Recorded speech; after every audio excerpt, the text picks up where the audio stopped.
Trump. I'll break it down into a couple of different area. Lagos has become one of the largest exporters of Brazilian ivory in the world. Of the third world nation, where your votes will get stolen if you can vote for it at all.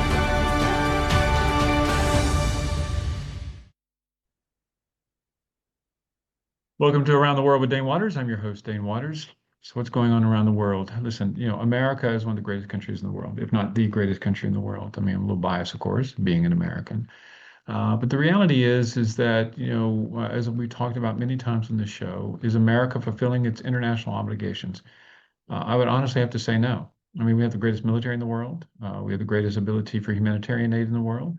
And what I think the current administration is missing is that about America first. Unless I agree, we need to take care of America. But if we don't stay active in the world, if we don't ensure that authoritarianism doesn't take over, then we're not putting America first. And I think that that's a key distinction that we'll be talking about throughout this show and other future shows and past shows, honestly. So what's going on specifically to make me say those things? Well, President Trump decided to come out and say he's no longer going to get involved in military activities, military training with South Korea. Now, most Americans and most people around the world said, who cares? The reality is, think about what he said. He said, we don't want to do it because A, South Korea did not help America with the Iran war. Number two is because I'm very close personal friends with the head of North Korea, who's an authoritarian. And you think about those two statements. Okay, let's say that fine, for whatever reason, economically or others, you say, listen, maybe just now is not the right time to participate in these drills. Well, which I disagree with on that face anyway. But they would specifically say that you're punishing a country for not participating in a war that you decided to start, President Trump, with no clear goals. And let's talk about your goals that you have tried to talk about. Regime change, not happening. Ending their nuclear ambitions, not happening. Stopping the use of their ballistic missiles, not happening. Stopping their support for other factions like Hezbollah, Hamas, and others, not really happening. And so now we have this conversation about what's going to happen in the war. And so your biggest strategic victory is going to be reopening the Straits of Hormuz, which were open beforehand. And listen, Iran has the upper hand. But anyway, all that being said, I wish more countries had been more active in trying to stop Iran and their nuclear program. I mean, because they cannot be allowed to have a bomb under any circumstances. And just to be very clear, the reason for that is that when you have a country, Iran, specifically saying that the state of Israel, or the state of any country, shall not exist, and that our priority is to ensure that they don't exist. I mean, that they're a threat. That's like your neighbor being next door to you saying, I have got a shotgun and you're not allowed to live, and I'm going to walk next door at any time I want and kill you. I mean, that's the basic premise there. And so the world needs to understand that. Anyway, for whatever it is, but America, when the president of the United States is punishing other countries for not actively doing something, I mean, come on. I mean, and then it goes back to what I said on the last show, where President Trump said to the Ukrainian President Zelensky that, hey, we will help you produce Patriot missiles. And then he says, no, not going to do that because we can't trust you with the technology. So now that's why you see massive attacks, growing every day exponentially from the Russians against Kyiv, because they just don't have the Patriot missiles to protect themselves. The bottom line is American presidents have the ability to make whatever decisions they want. But America needs to be trusted. America, allies, I mean, potential allies, and even citizens on the street need to know that America is going to be there. And we've lost that credibility. The bottom line is that around the world, you ask any head of state, to be honest with you, you ask anybody on the street, because as I travel the world to ask, they well, we just don't know what America is going to do. We just don't know if we can trust America. And that is not the same as saying, okay, we need to make sure NATO funds itself more. European countries need to fund themselves more. I mean, that's all respectful and understandable. Clearly articulate that, make your policies known so the world knows how to operate. But right now, you've got pulling out of South Korea, sends a very strong, and specifically saying you support North Korea, sends a very specific message to a country like China, who's going to act against Taiwan. There's no doubt about it. Anyway, I can go on and on about it. Anyway, that's enough of my diatribe. But what's happening around the world is very clear. America's credibility and reputation um, is in the toilet, in my opinion, and that's a problem, and we need to work on it because America is the greatest country in the world, and we need to bear that responsibility and do what we have to do around the world. Anyway, let's take a quick break from Around the World with Dane Waters, and we will be back with our first guest. Thanks a lot.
Thank you. Welcome back to Around the World with Dane Waters. I am your host, Dane Waters. Very honored to have with me Antoni Barakat. Is it Barakat? Barakat. Is that how do you say your last? You're saying the two versions are the same. Oh, they're the It same? sounds the same to me. That's the same as you. Anyway, Antoni, thanks for being with me. You're currently in Beirut. You've been on the show before, and you're a great guy and a good friend. So let's just get into this and talk about. There's so many things to talk about. First, I mean, just give me the overall feeling about what's going on in Lebanon. And as a Lebanese, I mean, in the region, we always talk about Iran, we talk about Israel, we talk about Syria. A lot's going on in Lebanon. So give me your take on things. Of course. Thank you, Dan. It's always a pleasure to discuss and to be part of this. Well, in Lebanon, there's two realities happening at once. We have, on the one hand, we have the peace talks happening now in Rome with the Israeli team and the Lebanese team with the American support. This is one thing in diplomacy. The other thing happening on the ground are continuous escalations and wars. They turn off and on from a month to another, but still nothing has ended. We don't have ended situations yet.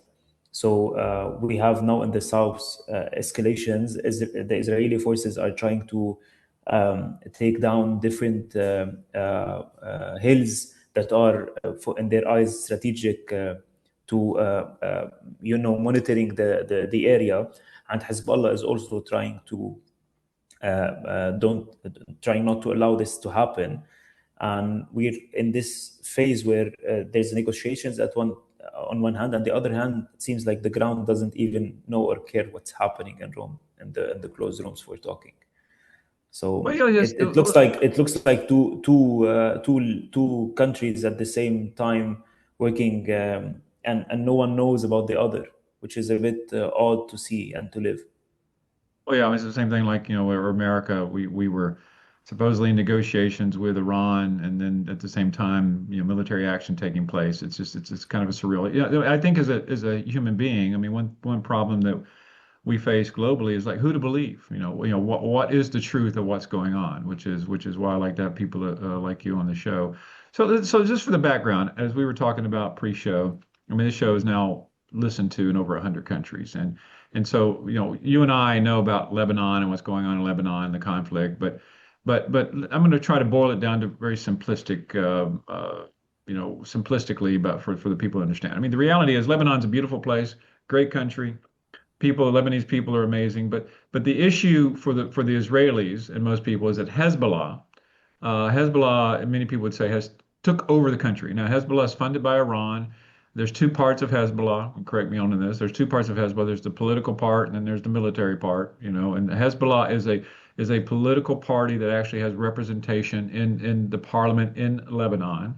They were elected to be part of that. But help us understand: is Hezbollah a problem in Lebanon? Of course, as short answer, of course it is. It's the problem of Lebanon since years and years before this war started. That actually Hezbollah got Lebanon involved into it. If we want to be honest about this, because it started as a war in Gaza between Hamas and Israel, and we imported it the day after, on October 8th, Hezbollah started attacking right on the border, and it stayed like this for months and months, and then things escalated because no one could bear this continuing forever.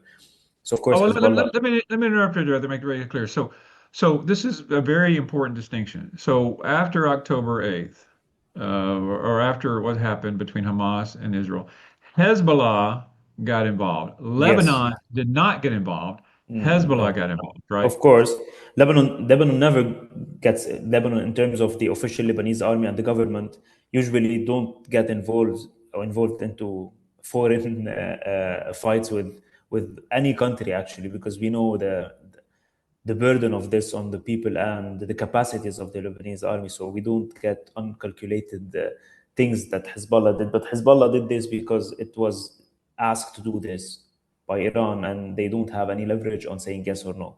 So they did this, and then things started to escalate, and it affected the whole country. South, the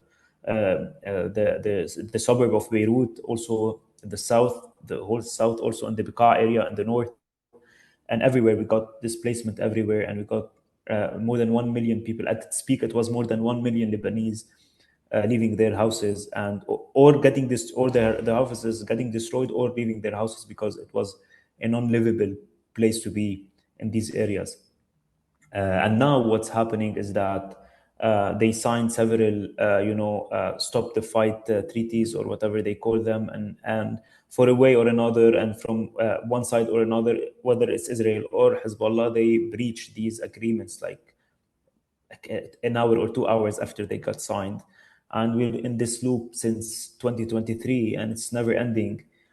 And going back to the question whether Hezbollah is a problem, Hezbollah is a problem, and now it's officially recognized as a big threat to Lebanon by the Lebanese government and the president.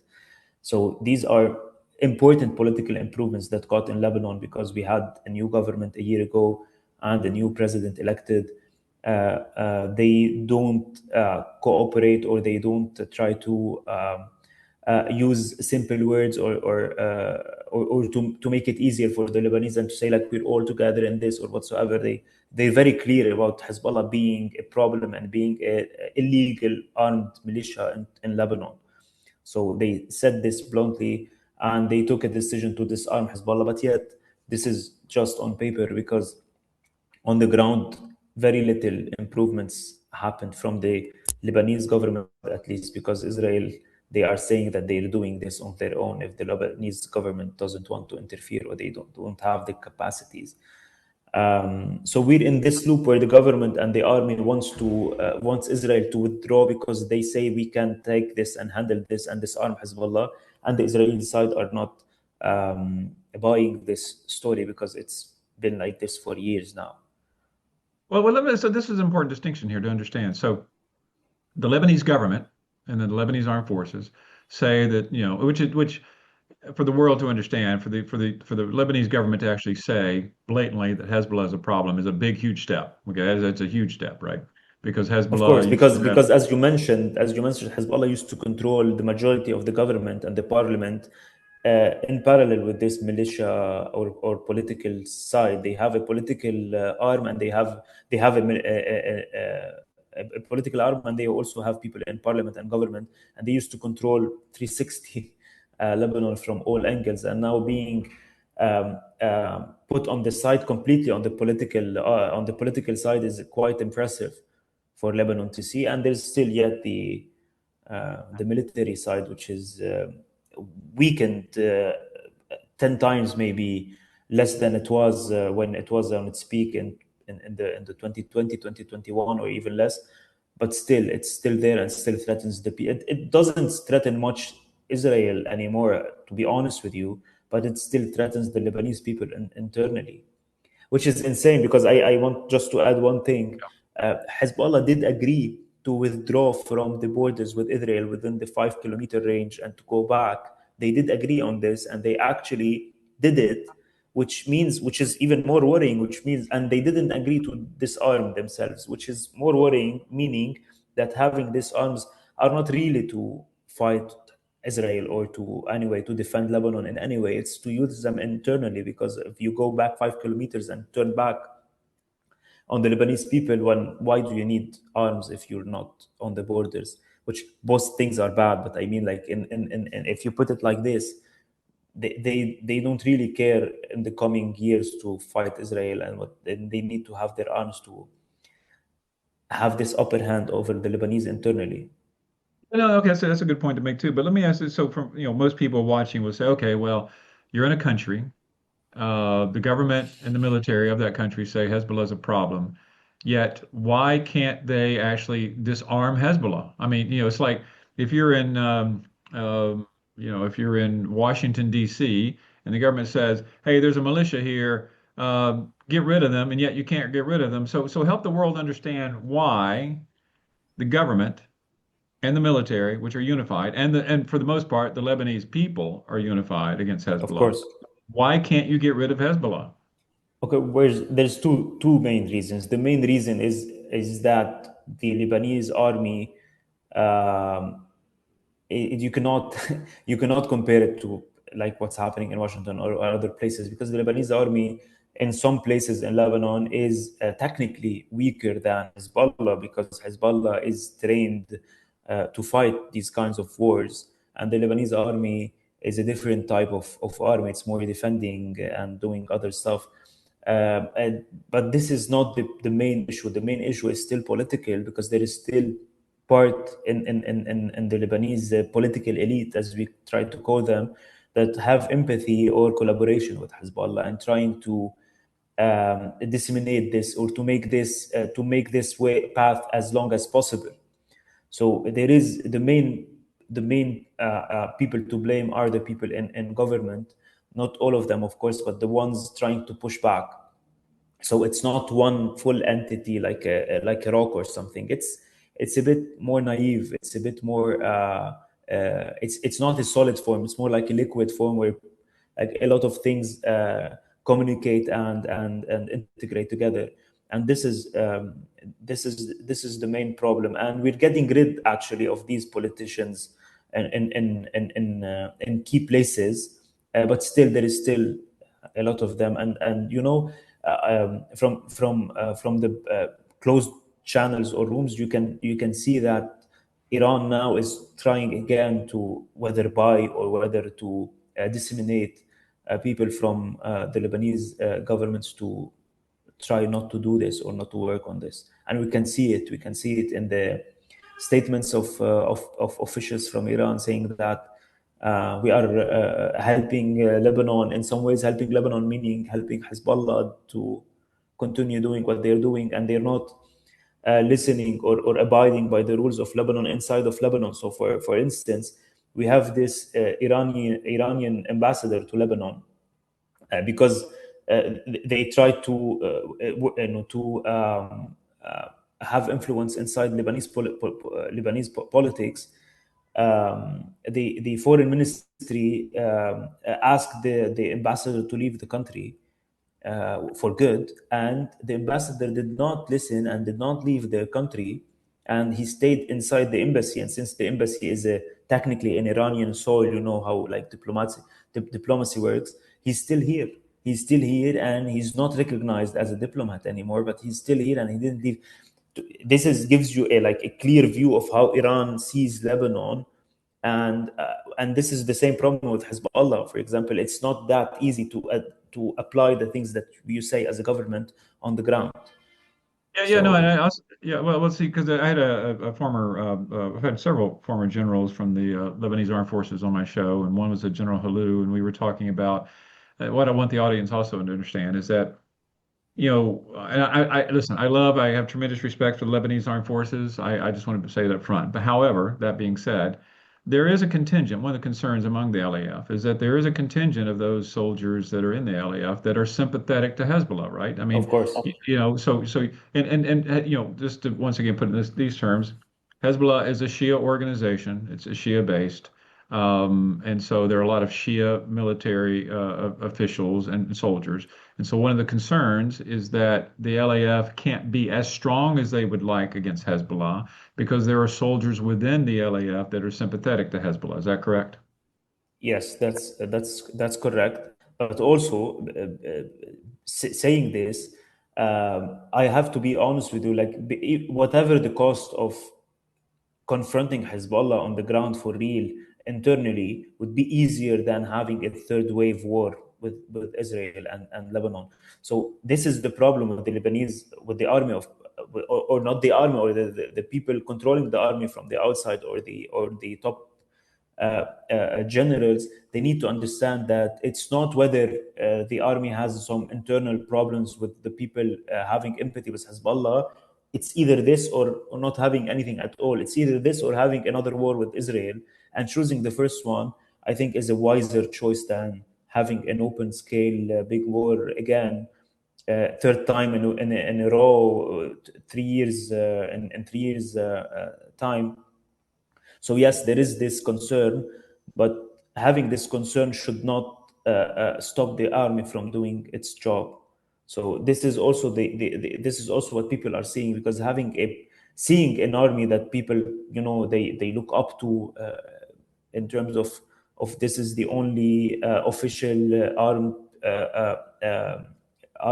party that we want in Lebanon, party in terms of you know what I mean, and seeing them not being able to do anything, this breaks this image in the eyes of Lebanese, and they try to find alternatives, and this is what's even more worrying than not pushing for an actual combat with Hezbollah, if this is the way that Hezbollah wants this to go. Because Hezbollah can easily say, okay, let's agree on this without fighting, because we don't want to fight with Lebanese. And if they don't want to say this, then this is Hezbollah's problem. And even if the army would pay for this, armies pay for stuff. So this is how we see it. Well, when I was there in Lebanon, I mean, in all the polling that we had done, I mean, the LAF, the Lebanese Armed Forces, always polled well. There's always tremendous respect for the LAF, and actually the current president, President Aoun, is a former head of the LAF. Sure. Would you say that the LAF still has the support of the Lebanese people, or do you think that their Of course. standing has fallen at all? No, of course they do have the support. They do have a big support. Of course, things struggle sometimes or tremble sometimes, but the more time we take to take real actions against what's happening, against the illegal fights that Hezbollah is fighting and having arms outside of the control of the state, the more the less people would have respect for this entity, which is unsafe not to have respect for the entity, because we had the Lebanese civil war before in the 70s, and when the faith in the state or the Lebanese official army faded in the eyes of the people, they found alternatives, people going to each and every country to get arms and fighting each other. And this is what's at stake right now. And this is important for the army to see as well. I'm talking about the head of the army, to see that it's either this or chaos, and no other options are on the table, unfortunately, because Hezbollah are not cooperating. Yeah.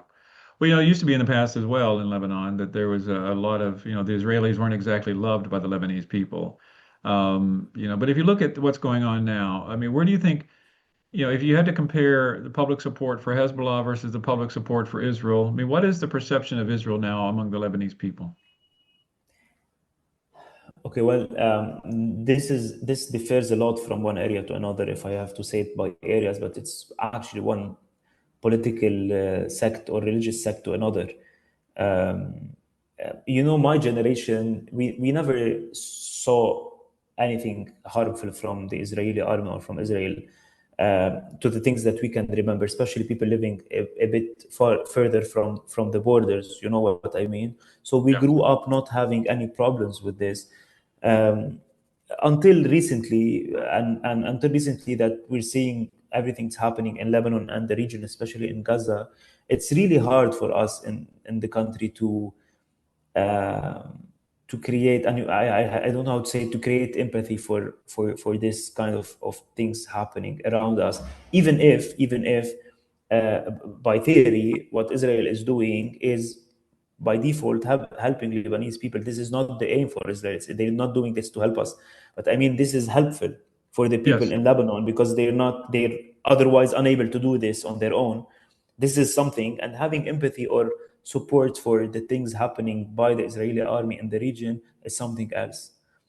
So, and it's a bit, yeah, it's a bit how to say it? It's a bit unnatural to have this. Whether you can see all over the world, people are condemning things like this, and you see like people in the region, especially like very close neighbors, it's a door to next to another, supporting this, Yeah. which is not very common to see.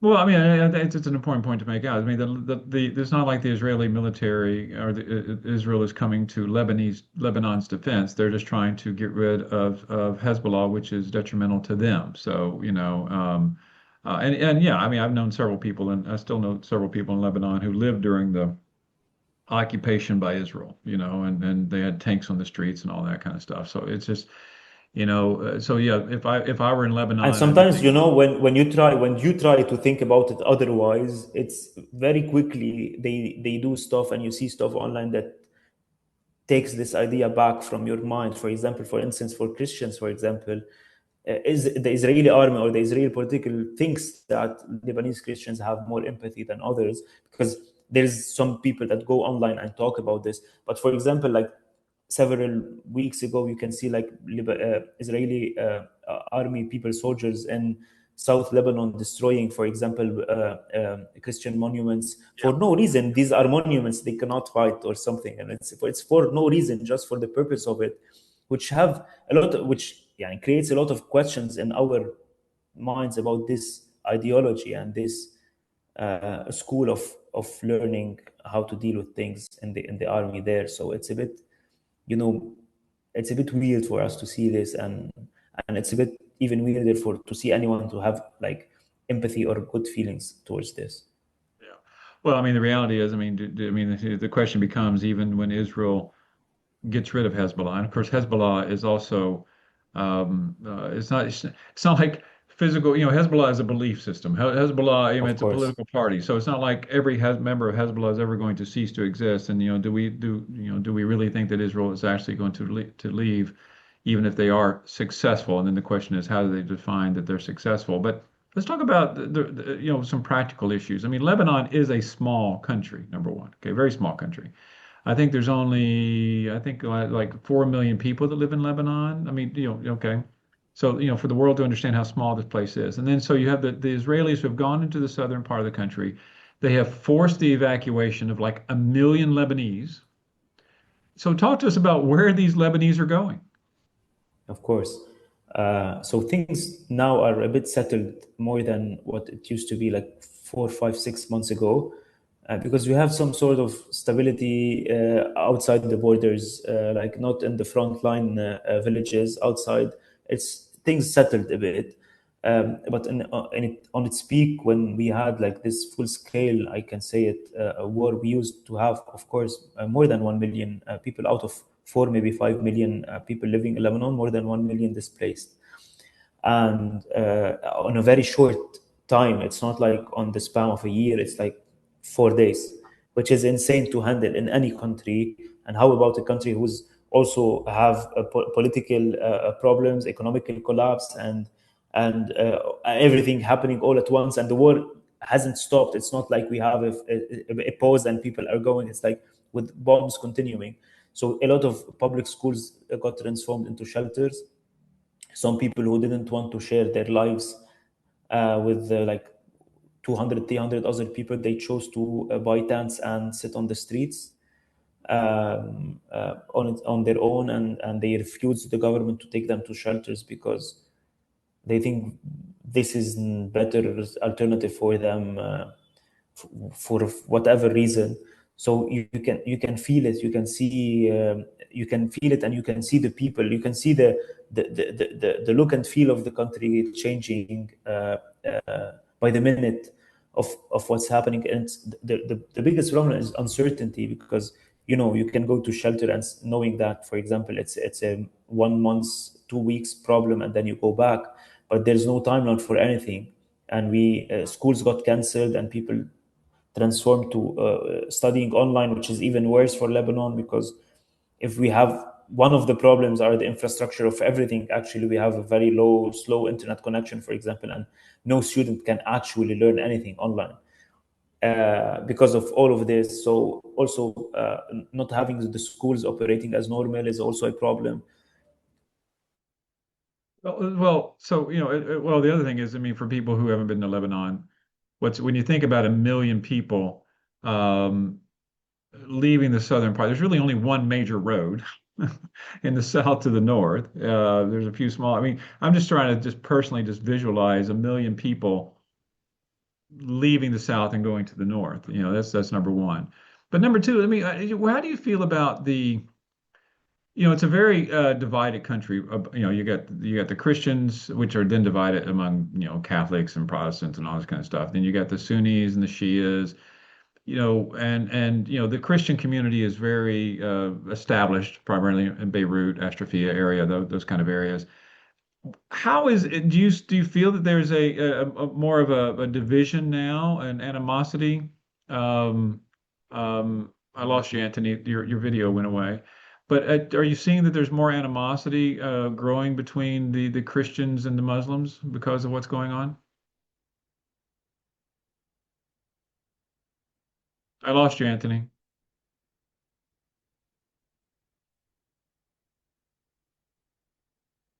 We're going to take a quick pause here. Anyways, take a quick pause from Around the World with Dane Waters, and we'll be back in a second. Thanks a lot.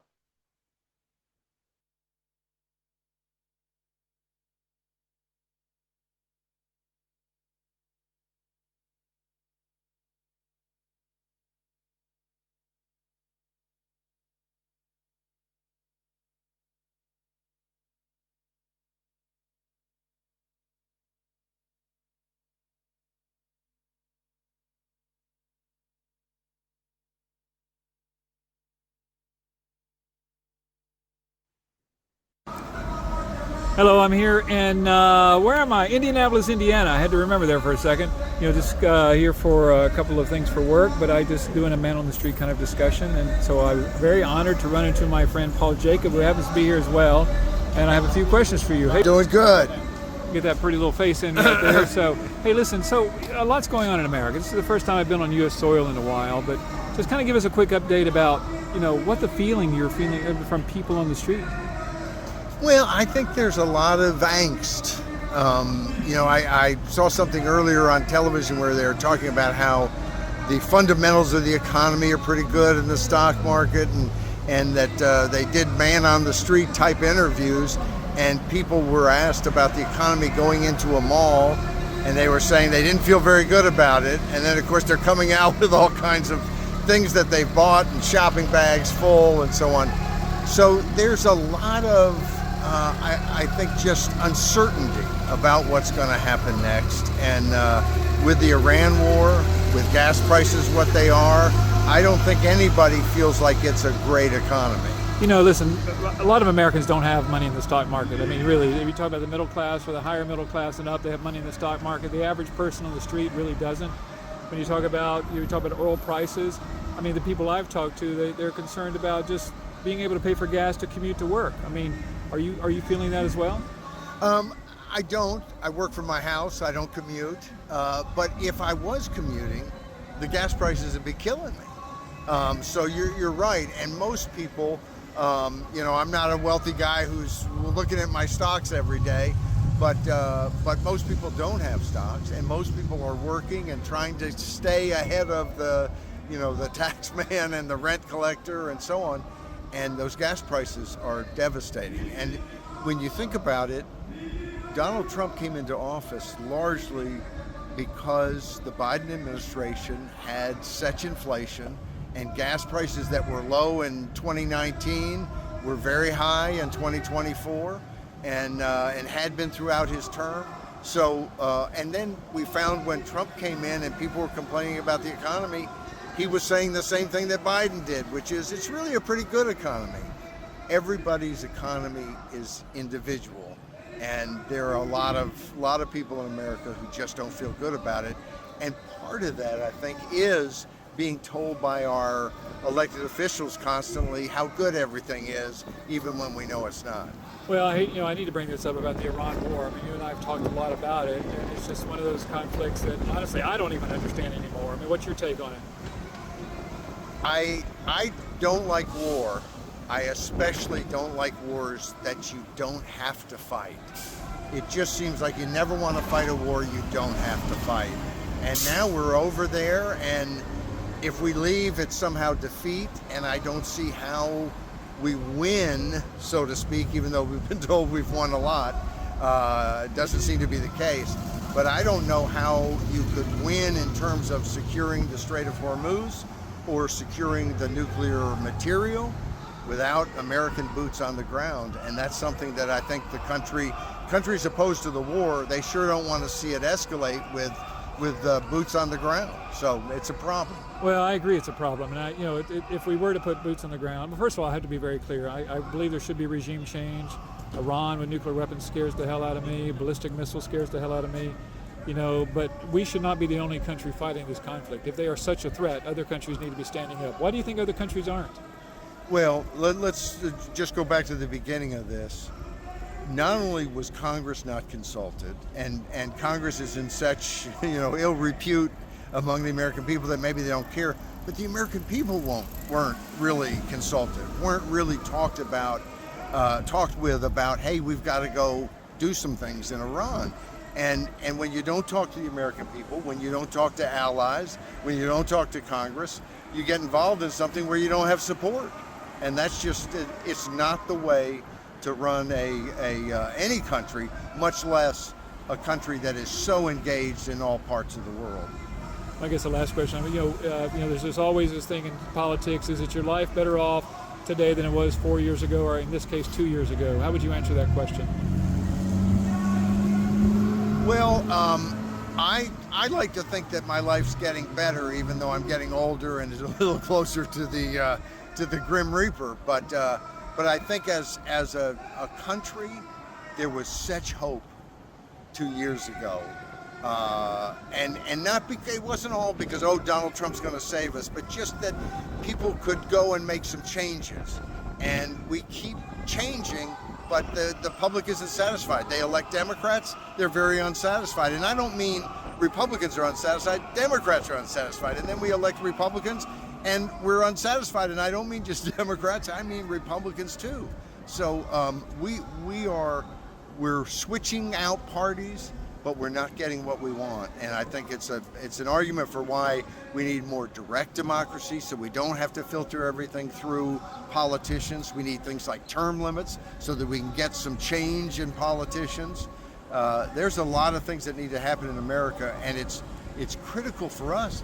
But as you know, you look around the world and the important role that we play. It's important for the whole world that we get our together. Yeah, I agree. Listen, Paul, it's good to see you on the streets of Indianapolis, Indiana. And thanks for, let me turn this around. Dane Waters, Around the World with Dane Waters, and we'll be back real quick with our next guest. Thanks a lot. Okay, welcome back to America. What am I talking about? Welcome back to Around the World with Dane Waters, and Antoni is back now. So we were just talking about these issues, right? Internet connections and infrastructure issues. Well, welcome back. Once again, you guys are in the middle of a conflict. So I don't know if you heard my question, but I was asking about, the religious divide now, because, Christians are well established in the country in certain parts of Beirut specifically.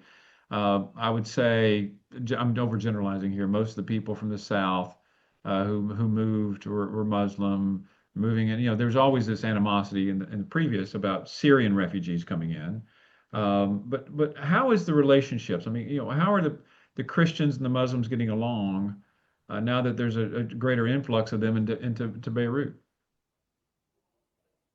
Well, it's a very important question, and most of the people um, uh, don't think about these issues for other countries. But since you're a bit in the loop of what's happening, so it's a big problem for us because uh, we're a small country, as you mentioned, but also we're kind of different countries merged into one country geographically, and everyone lives in their areas.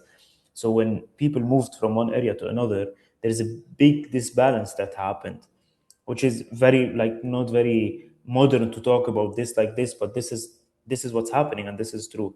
So what happened were there were strict rules put in place by local governments, which are the municipalities.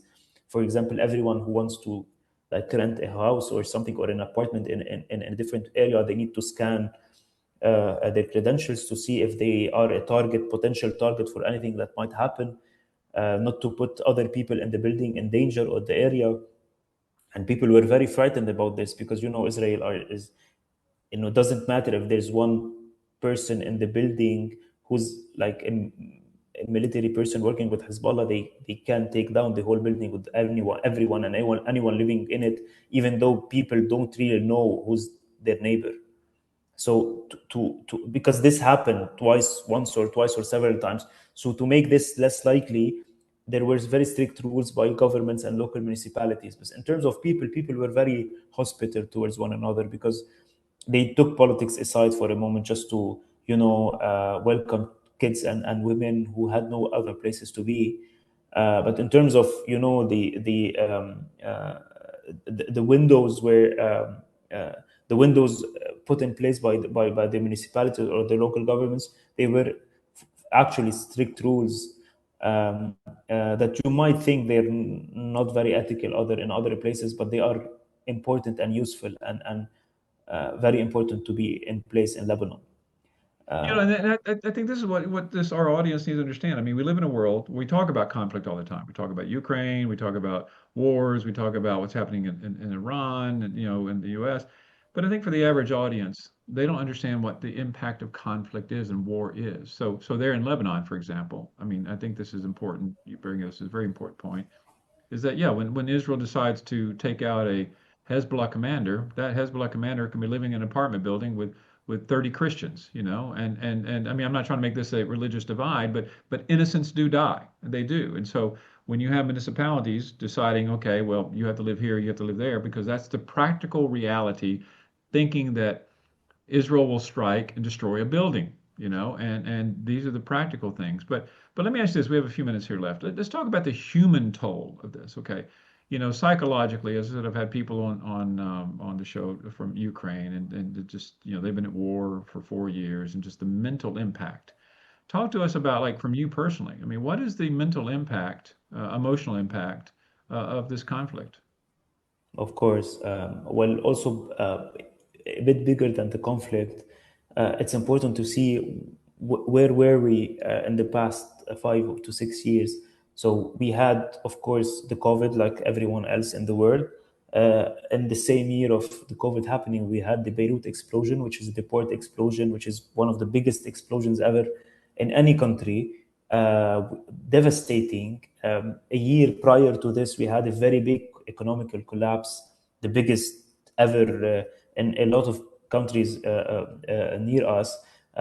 People lost their money in the banks. The banks couldn't afford giving back the people's money. A lot of entities closed. A lot of the local currency devaluation was extremely important. Then we had this explosion, and then we had COVID, and then we had the war. In the 5 year span, in this spectrum of 5 years, all of this happening, it's like really, I have friends living in Europe or other places in the world. Even, for example, grandparents, parents, and their kids combined, they don't live big problems like this in their lifetime, and we had this on our lives for 5 years, which is insane. I'm saying that the war is extremely big thing, but it also came along with a lot of other burdens on our shoulders as well. So you can't really imagine what this has been to young people, for example, living in Lebanon. For example, I graduated in 2020, and I haven't seen any normal day after this, to be honest. So it's like growing 10 years every year, and you don't realize this until something settle and you take a breath and you think, oh wow, I lost a lot of years waiting for something and I don't know what. And the most important thing is, like, it's similar to Ukraine as well. People like us, for example, not being able to do anything, and they just bear the consequences, but they cannot actually change stuff on the ground, except like helping stuff or opening, like, open aid kitchens for people, like, and help stuff similar, very small stuff that won't change anything on the big scale, and you just receive the consequences and you cannot do anything about it. So it's extremely challenging. It's extremely challenging, and you can see it. You can see it, for example, if you see our generation coming from Lebanon or other parts of the world living in such situations, and you see other people from different areas, you can see that we don't see things anymore the same in terms of future. For example, in terms of planning, we don't plan much, because every time we plan, nothing would happen, because we cannot stick to plans. We need to change our plans, like, in these interviews where people say, like, where do you see yourself in 5 years? Like, dude, it's Yeah. 6 months from now. I really don't know, because, for example, in our office we have a media outlet, as you know, in Lebanon. So we plan the content for like 2-3 months, and we never stick to the plan. We always change the plan, because things changing very quickly. So we stop planning and we're living like week per week. And this also applies to everyone doing anything in the country. Even like if you plan like a trip, for example, you are fed up with all the situation, you put some money aside and you need to go to Greece, for example, for a vacation. You cannot plan, because you never know where the planes would got cancelled and the airport would shut down, and it's insane. You cannot plan even the things that you look up to. For example, if you can afford one trip per year, you cannot even plan this, because even this is not certain. So this uncertainty is even more killing than actual bombs, because it takes some happiness, and it takes um, you think the things that you look up to. So it's insane. Well, let me ask this question: why haven't you left? I'm hearing this a lot, and I honestly don't know the answer about this. I honestly don't know the answer. I travel a lot because of work, and we have summits in the region with other media outlets. But I think that there is still something to be done, even if I can see it in my bare eyes right now. To be honest, it's not clear what the path is, but there is something that might pop up, and we need people to stay. We need people to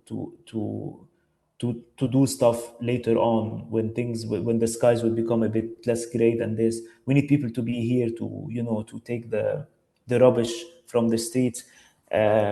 It's I have no idea why this is, and I have a lot of friends going out, and you've been here, and like, education in Lebanon is still very developed, and a lot of students go to study abroad, especially in France and other places, and they succeed completely, and they end up working with EY and strategy, and not living, not sleeping, but also gaining a lot of money. I don't think this is the path that I want to go to, like doing something for purpose, even if it's not very lucrative, or not very you don't see a proper changing happening because of you right away, but like having a bigger purpose, I think, is sometimes important.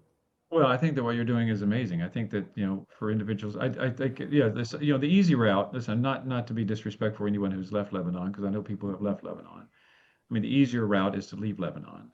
And the harder, more difficult thing is to stay. And I want to commend you for what you're doing. And because you're there, you're Thank like, you. for example, talking to me, educating the world, because the world needs to understand. I mean, especially in a global, world where there's a lot of conflict.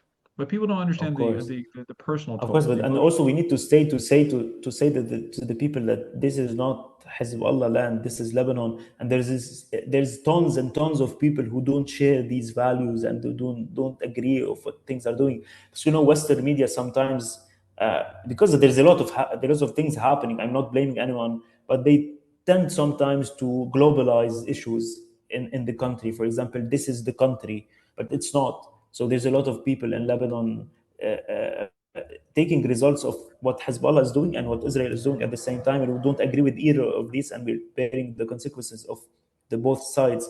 And I think these people are worth listening to and giving them space to express themselves. And I thank you so much for this, for having this over and over, because it's important for the people to see that there's a lot of people here just wanting to live a healthy, normal life, working and having friends and having beer on the weekend, and that's it.